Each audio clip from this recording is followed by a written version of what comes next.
Assalamualaikum warahmatullahi wabarakatuh. Waalaikumsalam warahmatullahi wabarakatuh.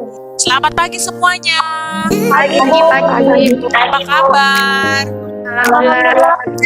Jika kalian berada di luar rumah, jangan lupa untuk selalu menerapkan protokol kesehatan 3M ya, yaitu memakai masker, cuci tangan, dan menjaga jarak. Oke, sebelum kita mulai pembelajaran kita, aku silakan pimpin doa teman-teman ya. Marilah teman-teman, sebelum kita belajar, berdoa selesai. Ya, terima kasih Anggun. Untuk pembelajaran hari ini, Ibu sudah menyiapkan daftar hadir yang sudah Ibu kirimkan ke kelas kita. Silakan kalian isi daftar hadir di sana dan Ibu batasi sampai jam 12 siang ya. Oke, sebelum kita mulai pembelajaran kita, supaya tetap semangat, kita main game terlebih dahulu. 1, 2, 3, 4, 5 6, 7, 8, 9. Oke, sudah semangat lagi ya. Apa judulnya nak? Pengawet berbahaya. Jadi zat pengawet berbahaya masih termasuk dalam materi zat aditif. Minggu yang lalu sudah pernah Ibu menjelaskan ya tentang macam-macam zat aditif dan juga pengertian zat aditif. Siapa yang masih ingat apa itu zat aditif? Ya Bu, Ya, Chelsea. yang sengaja ditambahkan pada makanan memperbaiki tampilan makanan, meningkatkan rasa, memperkaya kandungan gizi, dan menjadi makanan agar tidak cepat busuk. Masih ingat ya semuanya ya? Apa saja jenis zat aditif? Zat pewarna, pemanis, pengawet, penyedap rasa, dan pemberi aroma. Oke, sekarang kita lanjutkan materi zat pengawet berbahaya. Nah, anak-anak, gambar apa ini? Bakso Bu. Siapa yang doyan bakso? Saya Bu. Kalau kalian beli bakso, kalian pilih yang kenyal atau yang lembut? Yang kenyal. Gambar apa ini? Mie Bu. Jika kalian beli mie, kalian pilih yang kenyal dan tahan lama atau yang lembut dan cepat basi? Kenyal dan tahan. Ini gambar apa? Kalau kamu beli tahu, belinya yang padat atau yang mudah hancur? Yang padat Bu. Ini gambar apa? Dan asin. Siapa yang doyan ikan asin? Kalau kamu beli ikan asin, kamu pilih yang dirubungi lalat atau yang tidak dirubungi lalat? Tidak dirubungi lalat. Yang dirubungi lalat. Wah, ada Yang dua dirubungi versi. lalat. Ada yang beli yang tidak dirubungi lalat, ada yang dirubungi lalat. Coba Ibu mau tanya dulu, siapa tadi yang menjawab dirubungi lalat? Sepi ya? Bu. Kok kamu pilih yang dirubungi lalat? Karena ikan yang tidak dirubungi lalat katanya ada formalinnya Bu. Ah, formalin. Emang Sepi tahu formalin itu apa? Enggak sih Bu, tapi saya lihat katanya pengawet jenazah ya Bu. Wah, wawasan Sepi ini luas ya. Ya, jadi formalin itu sebenarnya adalah pengawet jenazah. Kenapa Ibu bertanya-tanya dengan kalian tentang masalah ini? Karena tujuan pembelajaran kita hari ini adalah yang pertama, kalian diharapkan dapat mendeteksi zat pengawet berbahaya yang terkandung dalam makanan. Yang kedua adalah kalian diharapkan dapat menemukan cara untuk meminimalisir kandungan zat pengawet berbahaya. Dan ketiga yaitu kalian diharapkan dapat membuat daftar nama makanan yang mengandung pengawet berbahaya. Untuk lebih jelasnya, silahkan kalian amati video berikut ini. Kita beralih ke informasi lainnya, Saudara. Badan Pengawas Obat dan Makanan menggelar sidak bahan makanan di Pasar Umum Gilimanuk, Bali. Dari sidak ini, petugas temukan bahan makanan yang mengandung bahan berbahaya. Dari puluhan pedagang di Pasar Umum Gilimanuk, petugas Bepom Loka Buleleng mengambil 17 sampel bahan makanan yang dicurigai mengandung zat berbahaya untuk diuji di lab keliling. Dari 17 sampel bahan makanan yang diuji ditemukan 8 bahan makanan mengandung zat berbahaya, yakni boraks dan rodamin atau zat pewarna tekstil. Masalah apa yang terjadi pada video tadi? Bahan makanan mengandung zat berbahaya. Kalau kalian saksikan tadi, zat berbahaya apa saja yang ada? Borak Bu, pewarna tekstil. Ya, jadi dewasa ini bahan kimia berbahaya digunakan dalam industri makanan seperti boraks yang digunakan dalam pembuatan mie basah, bakso, sosis, dan lain-lain. Boraks itu sebagai pengawet sekaligus pengenyal yang merupakan bahan non-pangan. Menurut kalian, apa dibenarkan menggunakan boraks dalam makanan? Tidak benar Bu. Kalian, apa efeknya jika boraks masuk dalam Karena borak dapat meracuni tubuh kita. Kira-kira apa efek terburuknya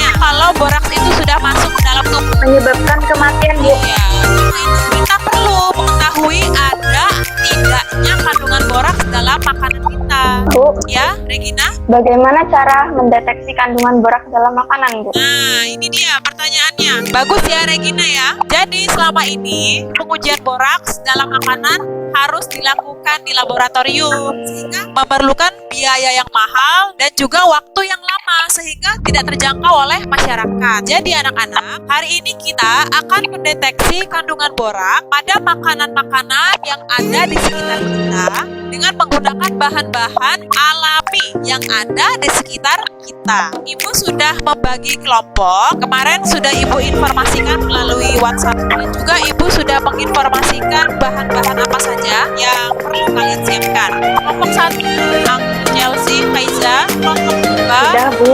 Jeffrey, Sita, dan Regina ya. LKPD-nya juga sudah dibagikan ya di kelas ya.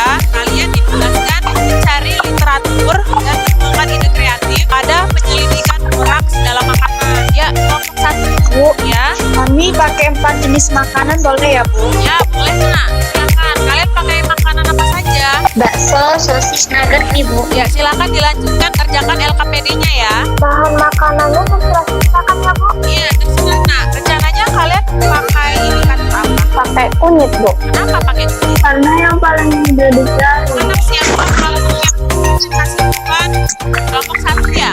Assalamualaikum warahmatullahi wabarakatuh. Saya Faiza Aswan.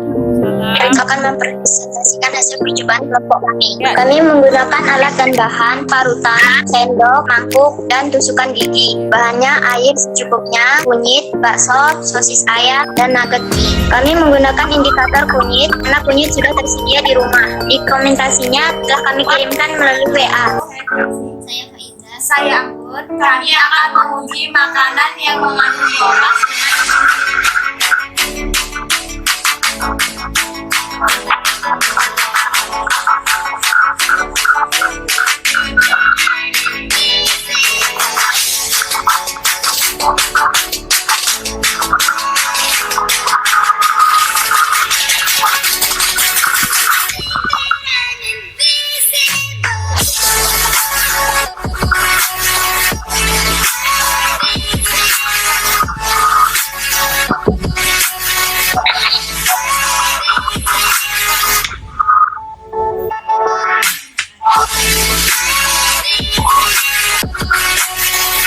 Untuk bahannya yang diuji, bakso, ciri fisiknya kenyal, warna awalnya kuning dan akhirnya kuning. Sosis ayam kenyal, warnanya kuning dan akhirnya kuning. Nugget awalnya kenyal, warnanya awalnya kuning dan akhirnya menjadi merah. Mie awalnya berwarna pucat, awalnya kuning, akhirnya merah. Berdasarkan hasil percobaan dapat disimpulkan bahwa nugget dan mie kuning mengandung boraks. Demikian hasil percobaan kelompok 1. Wassalamualaikum warahmatullahi wabarakatuh. Waalaikumsalam.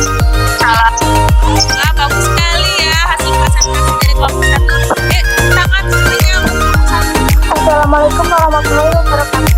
Saya Seti, perwakilan dari kelompok 2 akan mempresentasikan hasil percobaan kelompok kami. Kami menggunakan alat dan bahan mangkuk, sendok, ikan, kunyit, air secukupnya, bakso, sosis, mie, kerupuk, dan tahu kuning. Kami memiliki ide untuk mendeteksi kandungan boraks menggunakan bahan sederhana yang ada di sekitar kita. Ini kami menggunakan indikator kunyit yang paling murah dan mudah dicari.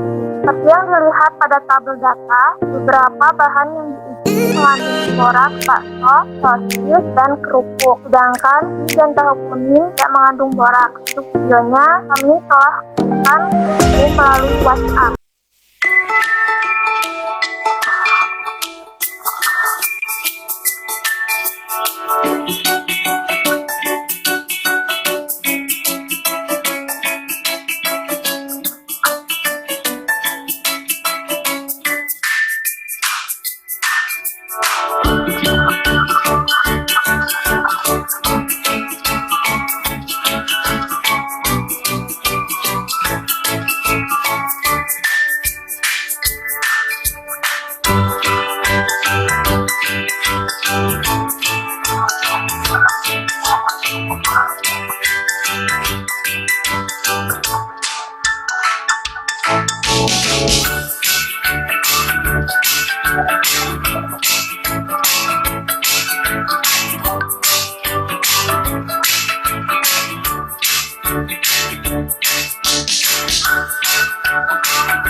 bagus sekali ya kelompok 2 ya. Ayo tepuk tangan buat kelompok 2. Kelompok 1 dan kelompok 2 itu dua-duanya bagus semua. Kalian memiliki variasi dalam unit yang kurang. Kalau kelompok 1 menggunakan unit dan unit, perbedaan sama-sama menggunakan unit, tapi bahannya dihaluskan. Ternyata bahan-bahan makanan yang ada di sekitar kita ternyata mengandung borak. Mulai sekarang kalian berhati-hati dalam memilih jajanan. Borak ini sebenarnya merupakan senyawa dengan nama kimia natrium tetraborat yang berbentuk kristal lunak. Orang-orang zaman dahulu menyebut borak itu dengan nama lengkeng dan borak untuk bahan non pangan. Yang pertama untuk campuran pembuatan gelas, yang kedua untuk pengawet kayu, yang ketiga untuk salep kulit, keempat untuk campuran pupuk tanaman, yang kelima adalah untuk antiseptik. Jadi dari pembelajaran yang kita lakukan hari ini, kesimpulan apa yang bisa kita tarik? Kunyit dapat menjadi indikator alami untuk mendeteksi kandungan boraks pada makanan. Dari percobaan yang kalian lakukan, hal-hal apa yang perlu diperhatikan dalam pengujian bahan makanan? Kunyitnya harus benar-benar tua, Bu. Memangnya kenapa harus menggunakan kunyit yang benar-benar tua? Kurkumin dalam kunyit yang tua tinggi. Kandungan kurkumin dapat mendeteksi kandungan boraks dalam makanan. Oke, berdasarkan percobaan kalian, bagaimana ciri-ciri fisik makanan yang mengandung boraks? Teksturnya keras, Bu. Ya. Enak, karet, tidak mudah hancur, lengket, tahan lama tanpa lemarites, bau bahan kimia, jadi tidak lalat, bakso yang mengandung boraks, jatuhnya ke lantai akan mengandung. Iya. Misalnya kita terlanjur beli makanan yang ada boraksnya. Apa makanan itu harus kita buang? Jangan dibuang, Bu.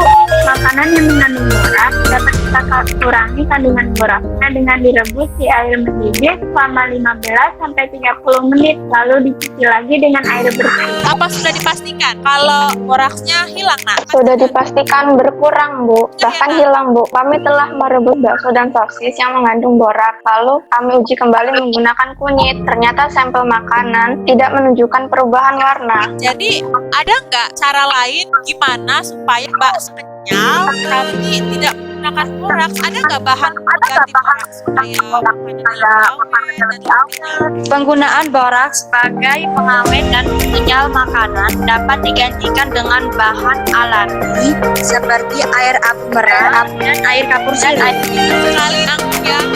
Selanjutnya sudah ibu persiapkan soal-soal evaluasi di classroom kita.